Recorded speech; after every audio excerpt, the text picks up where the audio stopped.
निरजल निरहार तीजिया भूखानी ए भोलाजी।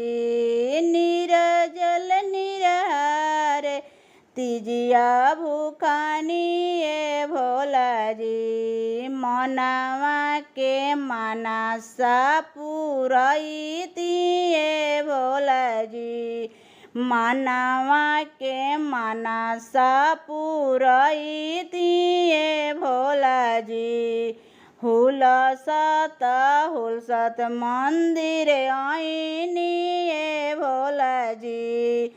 हुलसत हुलसत मंदिर आईनी ए भोलाजी। मनावा से चरण राउर पूजानी ए भोलाजी।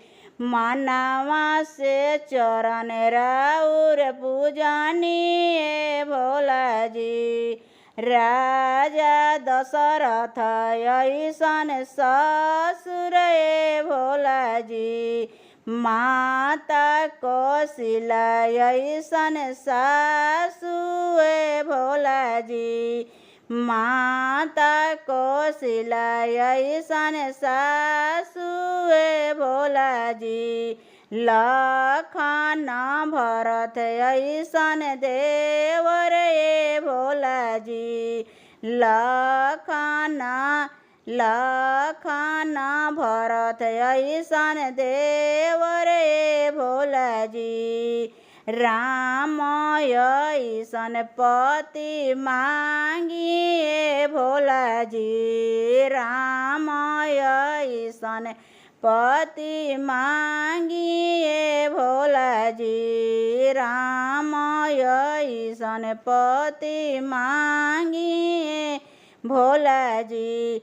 हाथवा में भरल भरल चूड़िया ए भोलाजी।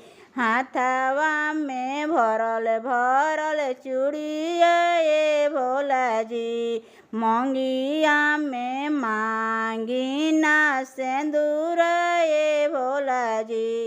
मंगिया में भरल भरल सिंदूर ए भोलाजी। मंगिया में भरल भरल सिंदूर ए भोलाजी। जनम जनम ए हवात ए भोलाजी। जनम जनम ए हवात ए भोलाजी। एही वरदान हम मांगी ए भोलाजी। एही वरदान हम मांगी ए भोलाजी। नैहर में मांगी ना भाई रे भतीजा। नैहर में मांगी ना भाई रे भतीजा। लव कुश ऐसन बेटा मांगी ए भोलाजी। लव कुश ऐसन बेटा मांगी ए भोलाजी।